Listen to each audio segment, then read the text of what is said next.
Assalamualaikum warahmatullahi wabarakatuh. Perkenalkan, nama saya Elisa Febrianti dari kelas 2A Farmasi, NIM 482012108029. Baiklah, di sini saya akan mempresentasikan sediaan galenika.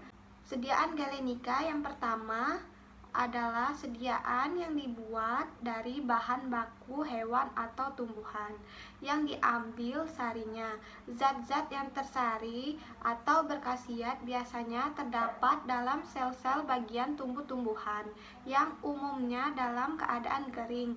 Yang kedua, ilmu galenika adalah ilmu yang mempelajari tentang pembuatan sediaan atau prepare obat dengan cara sederhana dan dibuat dari alam atau tumbuhan dan hewan.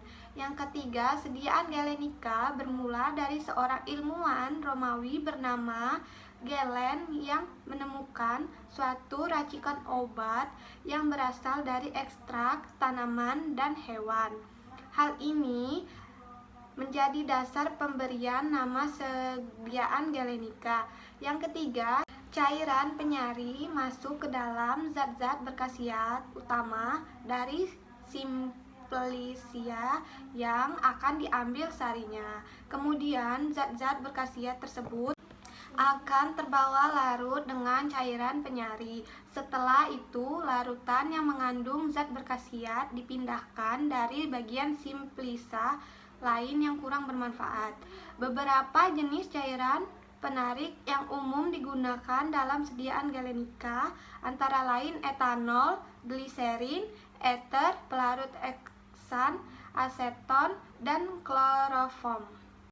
Tujuan utama dari pembuatan galenika farmakognolis ini yaitu yang pertama, memisahkan kandungan simplicia dari bagian yang tidak berguna.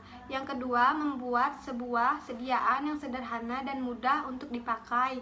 Yang ketiga, obat atau zat berkhasiat yang terkandung pada sediaan pada stabil pada penyimpanan yang lama. Alur mekanisme penarikan zat pada sediaan galenika adalah sebagai berikut.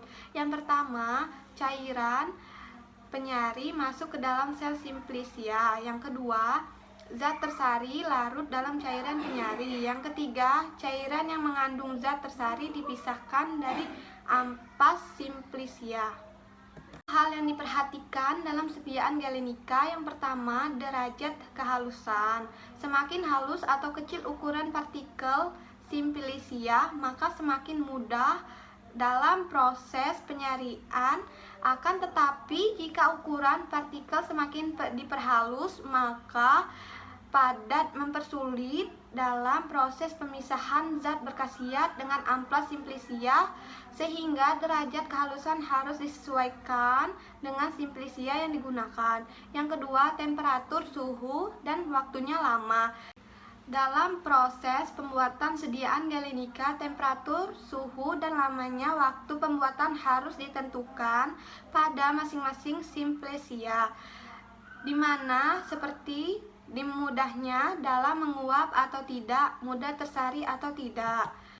Yang ketiga, konsentrasi kepekaan. Sebelum membuat sediaan galenik harus menentukan konsentrasinya terlebih dahulu. Yang keempat, penyari dan cara menyari. Bahan penyari dan cara menyari juga dapat mempengaruhi kualitas sediaan galenik yang dihasilkan, sehingga harus disesuaikan dengan sifat kelarutan dan dafa serap bahan penyari. Hasil dari pembuatan sediaan galenik berdasarkan bentuk sediaannya. Yang pertama, hasil penarikan ekstrak tinctura decocta atau infusa. Yang kedua, hasil penyulingan aqua aromatica, olea pinguai atau minyak lemak, olea velatia atau minyak menguap. Yang ketiga, sirup. Cara pembuatan sediaan galenik dapat dilakukan dengan metode maserasi, perkolasi, reflux, sahlet, digesti, infus, dekok, destilasi uap, ekstraksi berkesinambungan, superkritikal, karbon dioksida, dekstraksi, ultrasonik, dan ekstraksi energi listrik. Contoh sediaan galenik dari Simplasia. Yang pertama, ekstrak belladonnea adalah sediaan galenik hasil dari tanaman belladon, berkhasiat untuk sesak napas, Parkinsonisme, nyeri haid, dan pasimptolitik. Ekstra belladon ini dapat dengan cara perkolasi, yaitu 100 bagian serbuk belladon 85/100 dengan campuran etanol encer dan larutan dalam air asam asetat 2%. Yang kedua, ekstrak akar manis adalah sediaan galenik yang diambil dari Simplasia, berkhasiat sebagai antitussiva dan obat batuk. Cara membuat yaitu dilakukan penyarian dengan air mendidih, kemudian diuapkan hingga kering. Sekian dari presentasi saya. Apabila saya ada salah kata, mohon maaf. Kepada Allah saya mohon ampun. Terima kasih. Wassalamualaikum warahmatullahi wabarakatuh.